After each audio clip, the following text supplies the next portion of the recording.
여러분들과 함께 오늘 말씀의 부탁을 받고 하나님이 이 본문을 제게 주셨습니다. 주님의 중대한 사역을 우리가 보면 주님은 중대한 사역을 놓고 하나님께 기도를 하셨습니다. 40일을 우리 주님은 금식해서 기도하셨고, 또 십자가의 사역을 놓고 오늘 주님께서 간절히 기도하신 것이 바로 겟세마네 동산의 기도였습니다. 이 겟세마네 동산의 기도는 우리와는 무관한 예수님에게만 적용되는 기도라고 이해할 수 있을 것입니다. 어떤 면에서, 구속사적인 면에서 십자가의 잔을 놓고 기도하는 예수님의 이 겟세마네 기도는 예수님에게만 적용될 수 있는 것이지만, 또 한편으로 주님이 신앙의 모델이라고 하는 면에서 이 겟세마네 기도는 우리들이 어떻게 하나님 앞에 기도해야 될 것인가를 가르쳐주는 좋은 교훈을 담고 있다고 하는 것입니다. 저는 오늘 주어진 시간 범위 내에서 여러분들과 함께 오늘 본문에서 우리에게 겟세마네 동산에서의 기도가 주는 교훈들을 우리가 함께 같이 나누려고 하는 것입니다. 먼저 우리 주님께서 극심한 고민이 있었다고 하는 사실입니다. 겟세마네 기도는 마태복음, 마가복음, 누가복음 다 기록하고 있습니다. 그런데 겟세마네 동산의 기도를 읽다 보면 한 가지 우리가 주님의 이전의 모습과 다른 한 면을 발견할 수가 있습니다. 그것은 예수님께서 고민이 있으셨다고 하는 것입니다. 겟세마네 동산에 기록을 했던 마태복음, 마가복음, 누가복음 이 세 개의 공관복음이 공동적으로 이 사실을 기록하고 있습니다. 마태복음은 베드로와 세베대의 두 아들을 데리고 가실새 고민하고 슬퍼하사, 여기 주님이 고민하고 슬퍼하셨다고 하는 정도가 어느 정도인지를 잠시 후에 우리 주님께서 그 고민의 정도를 내 마음이 심히 고민하여 죽게 되었으니, 내 마음이 심히 고민하여 죽게 되었으니, 이것을 헬라어 원문과 영어 원문을 비교해서 풀어보면 내 영혼이 슬픔으로 압도되어 죽을 지경에 이르렀도다 라고 하는 것입니다. 이 켈빈의 말대로 복음서의 기자들이 예수님의 고통과 이 고민에 압도되었다고 하는 이 기록은 거짓말이 아니라고 하는 것입니다. 마태는 그가 마음의 슬픔과 고통으로 사로잡힌 것을 기록하고 있고, 누가는 그가 번민에 사로잡힌 것을, 그리고 마가는 그가 당황하신 것을 묘사하고 있습니다. 여기 심히 고민하여 거의 죽을 지경에 이르렀다고 하는 것은 주님의 고민의 정도가 얼마나 심각했는가를 단적으로 보여주고 있습니다. 저는 주님도 고민하셨다고 하는 사실, 그것도 심히 고민하셨다고 하는 이 사실이 제게는 너무도 큰 위로가 되었습니다. 이 세상을 살아가면서 참 많은 고민거리를 우리는 가지고 살고 있습니다. 나이가 들면 들수록 왜 고민거리가 이렇게 많은지 모르겠습니다. 제게도 예외는 아닌 것 같습니다. 믿음의 길을 걸어간다고 하면서, 그리고 주의 일을 한다고 하면서, 심지어 부흥을 외치고 또 신학교 교수로서 아버지의 뜻을 이루라고 끝없이 외치면서도 왜 내 안에는 이런 고민이 이렇게 점점 더 많을까?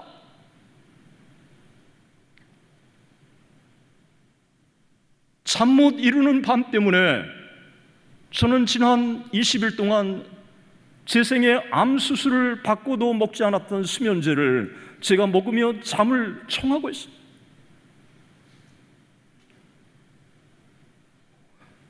왜 우리에게는 하나님을 믿는다고 하면서도 이런 고민들이 우리를 떠나지 않을까요? 저는 오늘 주님이 심히 고민하셨다고 하는 사실이 제게는 너무 큰 위로가 되었습니다.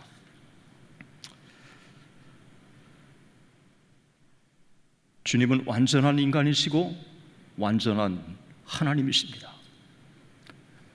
완전한 인간이신 우리 주님께서 고민이 있으셨고, 그런데도 불구하고 그 고민을 이기시고 구속의 십자가의 사역을 완성하셨기 때문에 주님의 그 십자가의 위대하심, 그리고 주님의 구원자 되심이 아름다운 것입니다.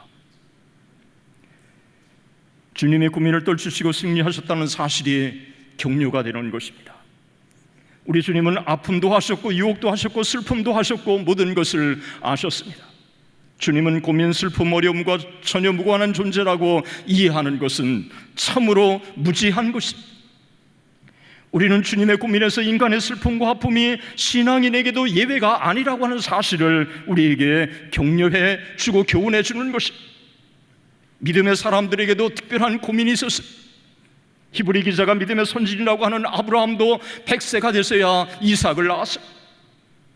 아브라함은 하갈을 통해서 이스마엘을 낳았지만 그것이 가족사의 재앙이 되었습니다.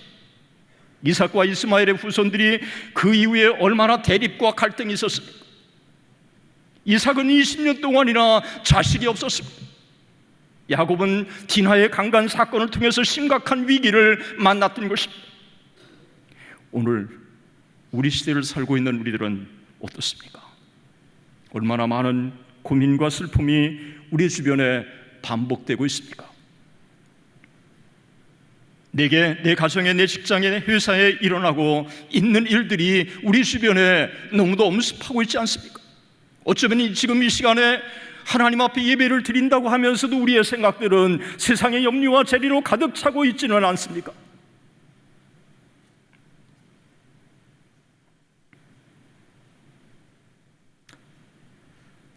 저는 여기서 주님도 심히 고민하셨다고 하는 이 사실이 제게는 너무도 큰 격려가 되었던 것입니다. 사랑하는 형제자매 여러분, 왜 나만 이와 같은 고민이 있을까라고 설교하는 사람이 있다면 위로를 받으시기 바랍니다. 저도 고민이 있고 심지어 죄 없으신 예수님도 심각하게 고민이 있으셨다고 하는 것입니다. 도대체 주님이 가졌던 고민이 어떤 고민이었을까요? 단순한 죽음을 피하고 싶어서 고민하셨을까요? 언뜻 보면 이 잔을 내게서 지나게 해달라고 하는 것은 십자가의 잔을 이야기해 놓고 하는 것입니다. 주님은 죽음을 두려워하셔서 하나님 앞에 이 잔을 내게서 지나게 해달라고 하나님 앞에 기도한 것처럼 보입니다.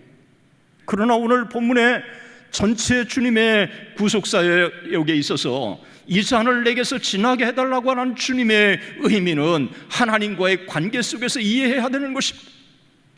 주님의 죽음은 단순한 죽음이 아니라 우리의 죄를 대신하시는 대속의 죽음이었습니다.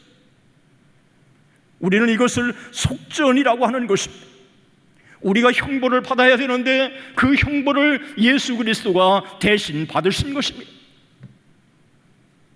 주님의 십자가의 이 죽음은 단순한 죽음이 아니라 형벌의 죽음이었다고 하는 것입니다. 죄가 없으신 그분이 우리를 대신해서 형벌을 받으시고 심판을 받으시고 십자가의 마지막 하나님과 단절되는 저주를 받으셔야 된다고 하는 것은 그분에게는 고통스러운 것이었습니다. 그래서 할 수 있거든 이 잔을 내게서 지나게 해달라고 하나님 앞에 기도하신 것입니다. 여기 주님이 심각한 고민을 갖고 계셨을 때 어떻게 하셨습니까? 이런 상황에서 주님은 어떻게 하셨습니까? 주님은 그 심각한 고민을 안고 겟세마네로 올라가셨습니다. 여기 겟세마네는 기름 짜는 틀이라고 하는 의미를 담고 있고, 예루살렘 성벽에서 약 1500m 기드론 시내를 건너 감람산 서쪽에 있는 곳입니다. 겟세마네는 주님이 늘 기도하시던 장소였습니다. 누가는 습관대로 주님께서 겟세마네에 올라가셨다고 말씀하고 있습니다. 이 겟세마네는 정기적으로 주님이 기도하셨던 장소였습니다. 가룟 유다가 제사장과 장로들의 이 보낸 사람들을 데리고 주님을 체포하러 올 수 있었던 것은, 가룟 유다는 주님이 늘 기회가 있는 대로 겟세마네를 찾으셨기 때문에 주저하지 않고 사람들을 데리고 겟세마네로 올라갈 수 있었던 것입니다. 주님이 아버지와 만나는 장소가 겟세마네였습니다. 주님에게 겟세마네가 있었다는 사실을 우리는 주목해야 하는 것입니다. 야곱에게는 베델이 있었고, 모세에게는 호렙과 시내산이 있었고, 120문도에게는 다락방이 있었습니다. 예수님에게는 겟세마네가 있었던 것입니다. 우리는 우리의 문제를 놓고 정기적으로 하나님 앞에 기도해야 될 겟세마네가 있어야 될 줄로 믿습니다. 우리의 이 고민, 주님이 가졌었던 이 고민, 견딜 수 없는 고민, 죽음에 이를 정도로의 이 절규를 가지고 우리가 세상을 살아갈 때 우리는 그 고민을 스스로 떠안고 우리가 해결하려고 합니다. 주님도 겟세마네를 찾으신 것처럼 우리도 겟세마네로 올라가야 될 줄로 믿습니다. 주님이 겟세마네에서 아버지와 만난 것처럼 우리도 겟세마네에 올라서 주님을 만나야 할 것입니다. 사랑하는 성도 여러분, 사랑하는 형제자매 여러분, 여러분들에게는 겟세마네가 있습니까? 우리는 문제가 있을 때 정기적으로 하나님께 간구하고 교통하는 겟세마네가 필요합니다. 오늘날 우리가 섬기는 교회가 겟세마네일 수 있습니다. 저는 부인하고 싶지 않습니다. 그러나 일생생활 속에서 우리는 겟세마네가 있어야 합니다. 그것이 부엌이어도 좋습니다. 아니면 그것이 커피점의 한 켠이라고 해도 좋습니다. 여러분이 근무하는 근무실의 책상이라도 좋습니다. 주님과 교통할 수 있는 장소가 있다면 바로 그것이 겟세마네인 것입니다. 이 겟세마네에 올라서 주님은 진솔하게 솔직하게 자기의 소원을 아뢰습니다. 할 만하시거든, 만일 할 수 있으시거든 이 잔을 내게서 지나게 하옵소서. 저는 예수님의 생애 속에서 늘 아버지의 뜻을 앞세웠지 자기의 뜻을 앞세운 기도는 겟세마네 기도였어요. 우리는 겟세마네 기도에서 우리와 다른 차원의 주님을 보는 것처럼 보이지만, 오늘 겟세마네 기도는 우리들에게 인간 예수의 나약한 모습, 인간 예수의 처절한 모습을 우리에게 보여주고 있다는 것입니다. 주님은 이 땅에 십자가를 지기 위해서 오셨습니다. 그리고 늘 주님은 내 뜻은 아버지의 뜻을 행하는 것이라고 말했습니다. 내 양식은 아버지의 뜻을 행하는 것이고, 누가 내 형제요 자매냐고 했을 때 아버지의 뜻을 행하는 자가 내 형제요 자매라고 말씀하셨습니다. 심지어 주기도문에 아버지의 뜻이 이 땅에 이루어지도록 기도하라고 부탁하셨어요. 그런데 겟세마네에서 어떻습니까? 아버지여, 할 수 있거든 이 잔을 내게서 지나게 하옵소서. 예수님의 공생애 중에서 자기의 뜻을 아버지의 뜻보다 앞세운 것이 없어요. 어쩌면 겟세마네 동산에서 주님은 진솔하게 솔직하게 아버지 하나님께 토로한 것입니다. 인간 예수의 이 모습 속에서 저는 오히려 용기를 얻는 것입니다. 우리가 이 땅에 살아가는 동안 우리의 문제를 안고 절규하고 고민하고 있을 때 우리 하나님 앞에 은혜를 베풀어 달라고 기도하는 것은 당연한 것입니다.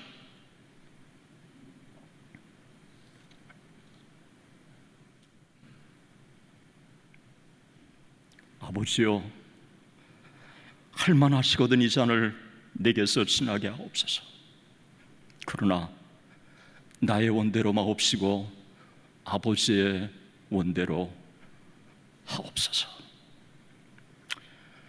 여러분, 죽음의 공포가 얼마나 두려우셨는지, 하나님 앞에 하나님과 동등되신 그분이 아버지로부터 잠시 절연된다고 하는 게 얼마나 고통스러우신지, 인류의 죄를 대신하셔서 십자가의 심판을 받으신다고 하는 게 얼마나 고통스러우신지, 주님은 십자가상에서 엘리 엘리 라마 사막다니, 아버지요 아버지요 왜 나를 버리시나이까. 여러분, 그 십자가상에서의 주님의 그 절규가 오늘 겟세마네 동산과 왜 그렇게 주님이 같은 내용을 가지고 3번이나 기도하셨는지 우리는 둘을 매칭해 봐야 겟세마네 동산의 기도를 제대로 우리가 이해할 수 있는 것입니다. 마가복음은 아빠, 아버지요, 아버지께는 모든 것이 가능하오니 이 잔을 내게서 옮기시옵소서. 그러나 나의 원대로 마옵시고 아버지의 원대로 하옵소서. 여러분, 죽음의 이 공포가 얼마나 큰 건지 우리는 피부로 느끼고 있습니다. 1968년 제가 경기도 이천에 있는 한 의료원에 신증후군 때문에 입원하고 있을 때 농약을 먹은 한 여자가 남편과 부부싸움을 하고 농약을 먹었던 것 같아요. 농약을 먹고 왔는데 그래도 아직 생명은 있기 때문에 나 살려줘, 나 살려줘, 나 살려줘, 밤새도록 바로 외치는 그 쟁쟁한 소리를 지금도 잊을 수가 없습니다. 인간 예수 그리스도가 죽음의 공포, 그것도 단순한 죽음이 아닌 인간의 모든 죄를 대신해서 십자가의 심판을 받으시는 그 고통이 얼마나 컸으면 그가 같은 내용을 놓고 3번이나 하나님 앞에 그렇게 절규하며 기도할 수 있었을까요?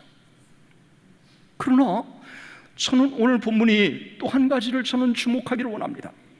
겟세마네 기도, 예수님이 동일한 내용의 기도를 3번 반복하셨지만 그러나 기도의 순서가 달랐다는 것입니다.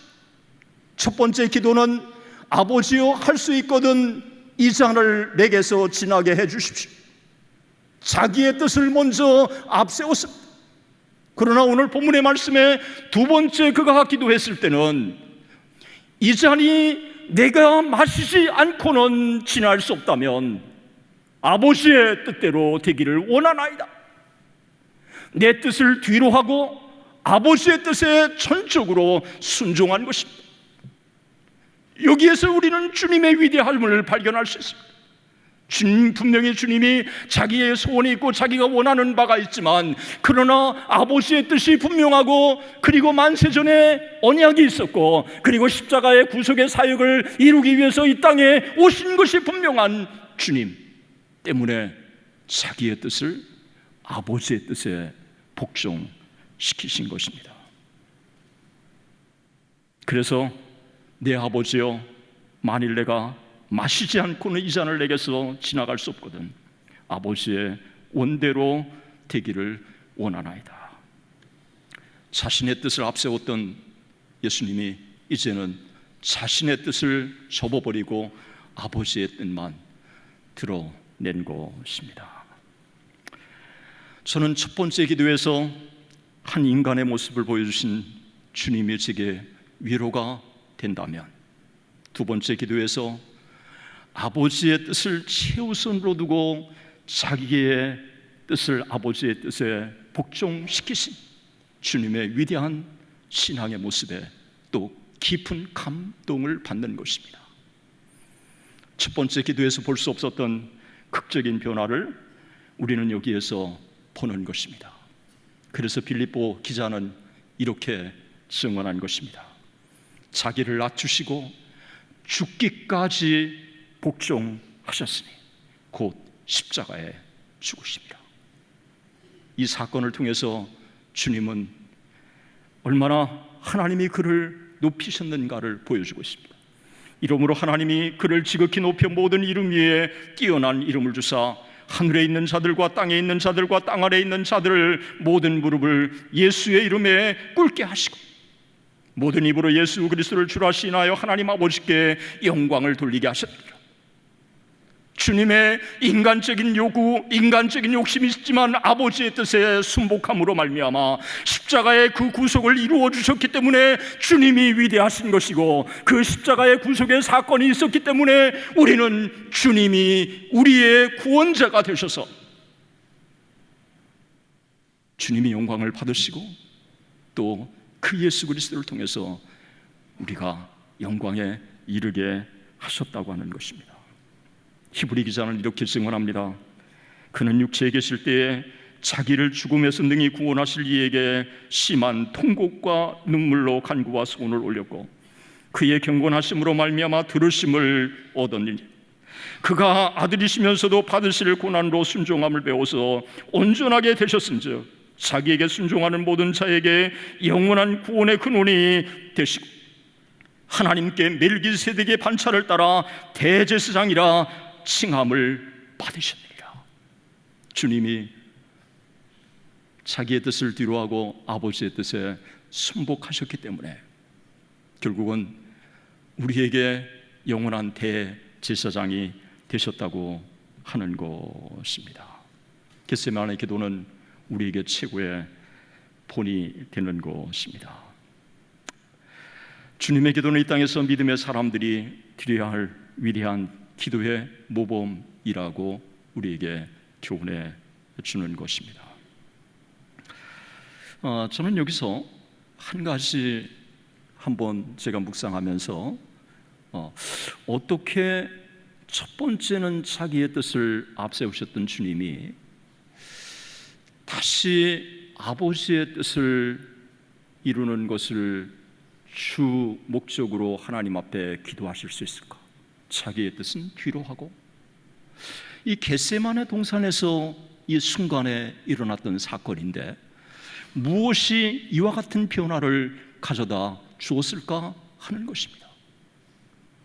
여러분, 무엇이 이와 같은 변화를 가져다 주었다고 생각을 하십니까? 겟세마네 동산에서 분명히 기도하시러 가신 거예요. 십자가에 잔을 놓고 기도하러 가신 거예요.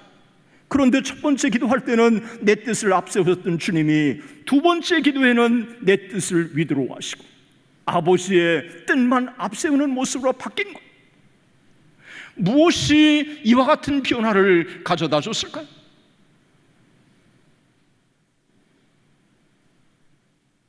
이 천후 관계를 아무리 봐도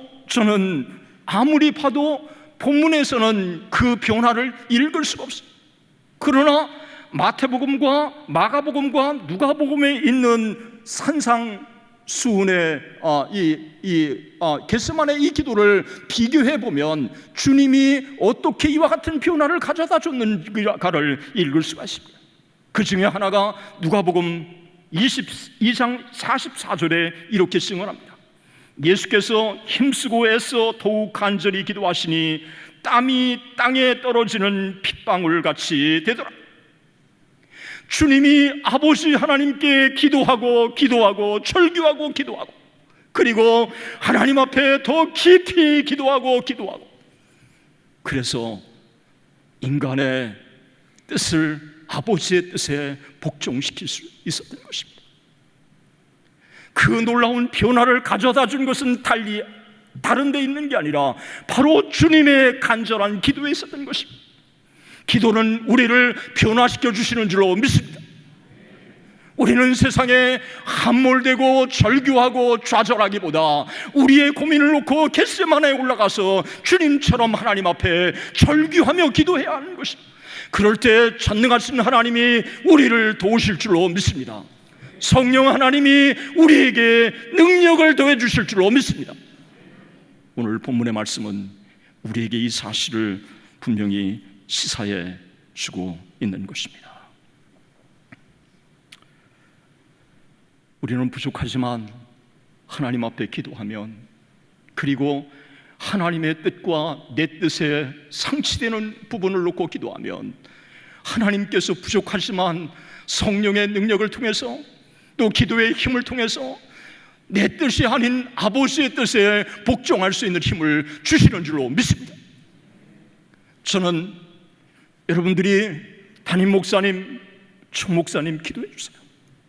지금까지 그분이 아버지의 뜻을 따르는 좋은 모델이라고 생각해요. 저는 울산 대형교회를 생각할 때마다 하나님께 감사하고요, 오카눔 제자 훈련을 가장 이상적으로 그 스피릿을 이어받은 교회 중에 하나가 저는 울산 대형교회라고 생각해요. 저는 이제 울산 대형교회는 한국교회가 주목하는 교회가 되었다고 생각해요. 문제는 이제부터라고 생각합니다. 겟세마네 동산에서 올라가서 주님이 자기의 뜻을 아버지의 뜻에 순복한 것처럼 아버지, 그런 목회자가 되게 하여 주시옵소서. 또 그런 교회가 되게 하여 주시옵소서. 그리고 우리 모두가 그런 교우들이 되게 해 주십시오. 하나님께 기도할 때 하나님이 은혜를 더하실 줄로 믿습니다.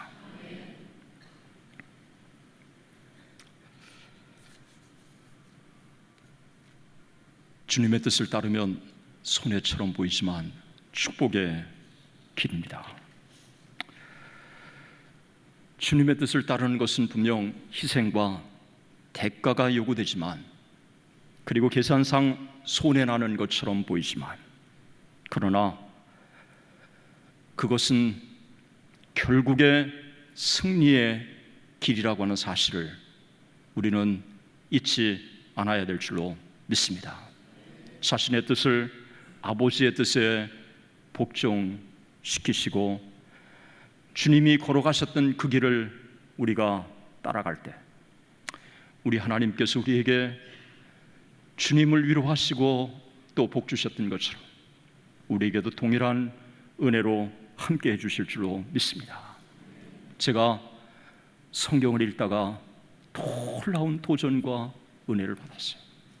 여러분, 겟세마네 동산의 이 기록을 마태복음이 보여주지 않고 있는 것을 누가복음 22장 43절이 보여주고 있습니다. 한번 성경 한번 찾아보시죠. 누가복음 22장 43절을 한번 찾으시면 좋겠습니다.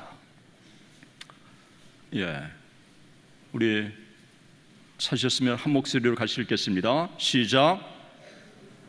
천사가 하늘로부터 예수께 나타나 힘을 더하더라. 참으로 오늘 본문에 다른 성경에 비추어 볼 때 겟세마나에서 놀라운 기록이 아닐 수가 없습니다. 하나님께서 그의 천사를 유약한 당신의 아들 예수 그리스도의 종으로 보내주신 것입니다. 하나님께서 너무도 힘들어하시는 예수님의 고통을 아시고 눈에 보이는 형태를 통해서 십자가의 죽음 앞에 절규하는 주님을 위로하시고 도와주신 것입니다. 여기 놀라운 진리가 있습니다. 겟세마네 동산에서 주님이 기도하실 때 하늘 아버지는 결코 방관하지 않으셨다고 하는 것입니다. 하늘 아버지는 고통하는 예수님 곁에서 그의 고난에 깊이 동참하고 계셨다고 하는 것입니다. 고난과 고민 가운데 있는 예수님을 성령 하나님을 통해서 도우시고 친히 그의 기도를 들으시기를 원하셨다고 하는 것입니다. 하늘 아버지는 인간 예수가 행여 유약해지지 않도록 하늘에서 천사를 보내 주님께 힘을 더해 주신 것입니다. 주님이 40일을 금식하시고 고통 가운데 있을 때 마귀는 떠나고 천사들이 나와서 수종드니라 하신 것처럼 유약하신 주님을 우리 하나님은 천사를 보내주셔서 주님을 도우신 것입니다. 사랑하는 형제 자매 여러분, 이 세상에서 우리는 고난을 만납니다. 어쩌면 주님처럼 심히 죽고 싶을 고민을 우리는 만날 때가 많이 있는 것입니다. 조선 경기가 어렵다고 해서 아마 여러분 중에는 심한 고통 가운데 있을 수 있는 사람도 있을 거라고 생각합니다. 그러나 그 일로 인해서 결코 좌절하거나 절망해서는 안 된다고 하는 것입니다. 그 고통스러운 그 현장에 우리 아버지가 주님의 고통에 동참하신 것처럼 우리 전능하신 주님이 우리의 이 모든 겟세마네의 고난을 경험하신 그 주님이 우리와 함께 하시는 줄로 믿습니다. 우리에게 찾아오시는 줄로 믿습니다. 우리의 손을 잡으시는 줄로 믿습니다. 그리고 일어나 함께 가자고 말씀하시는 줄로 믿습니다. 우리는 여기서 위로를 얻고 격려를 얻는 것입니다. 저는 겟세마네 동산에 이 메시지를 울산 대형교회에 전하도록 제게 강권하셨습니다. 제가 이 말씀을 전하고 이 말씀을 묵상하면서 우리 주님이 이와 같은 모든 것들의 고난과 순환과 역경, 이 아픔, 죽음까지도 피하고 싶을 정도로 처절하게 피하게 해달라고 기도하셨던 그 주님이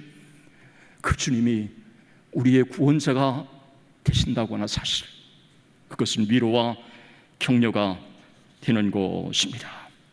그가 시험을 받아 고난을 당하셨은즉 시험 받는 자들을 능히 도우실 수 있느니라. 여러분 아멘이시죠? 1982년 갑자기 어머님이 세상을 떠나셨습니다. 저는 어머니의 임종을 보지를 못했습니다. 제가 13년 동안 아픈 동안 어머님의 얼마나 저를 위해서 기도하시고 사랑하셨는지 지금도 잊지 못합니다. 제가 외국 박사학위를 받고 그 앞에 사랑하는 아내에게 라고 해야 되는데 저는 사랑하는 고 윤혜석 권사님, 나의 어머니에게 아내한테 양해를 구하고 제가 그렇게 했어요. 그랬던 그 어머니의 죽음을 저는 참 너무너무 고통 가운데 제가 감내해야 됐어요. 그런데 제게 다른 사람들이 참 많은 말을 했지만 지금도 잊혀지지 않는 한마디, 같이 있는 입시를 앞에 두고 있는 룸베티의 한 전도사가 나도 지난 가을에 아버지가 갑자기 세상을 떠났어. 내 박영규 형제의 마음을 이해할 것 같아. 제게 다른 어떤 사람들보다도 큰 위로가 됐습니다. 여러분, 우리 주님이라고 했을 때 그 주님이 어떤 분입니까? 죽음과 고통과 슬픔과 아픔을 다 경험하신 그분이 우리의 중보자가 되시는 줄로 믿습니다. 때문에 우리는 그 주님을 신뢰하고 변함없이 나가야 될 줄로 믿습니다. 인간에게는 누구나 고민이 있습니다. 우리는 주님처럼 그럴 때 겟세마네에 올라가야 될 줄로 믿습니다. 우리에게 겟세마네가 필요합니다. 그리고 주님처럼 때로는 우리의 솔직한 진솔한 고백, 내 뜻을 먼저 아버지 하나님께 구하는 것은 결코 이상하지 않습니다. 그러나 우리는 자녀를 키우든 사업을 하든 모든 것을 하든 내 뜻보다는 아버지의 뜻에 순복하는 훈련을 해야 되고, 그럴 때 손해처럼 보이지만 우리 하나님은 최선의 길, 축복의 길로 인도해 주실 줄로 믿습니다. 그리고 우리 하나님께서 힘든 우리에게 천사를 보내주셔서 주님을 위로하신 것처럼 우리를 위로해 주실 줄로 믿습니다. 그 하나님이 지금 우리에게 이와 같이 다가오셔서 우리의 손을 잡으시는 줄로 믿습니다. 제자들에게 일어나 함께 가자, 일어나 함께 가자. 그 주님의 손을 잡고 이 험한 세상 승리하며 살아가는 우리 모두가 되시기를 주님의 이름으로 축원합니다.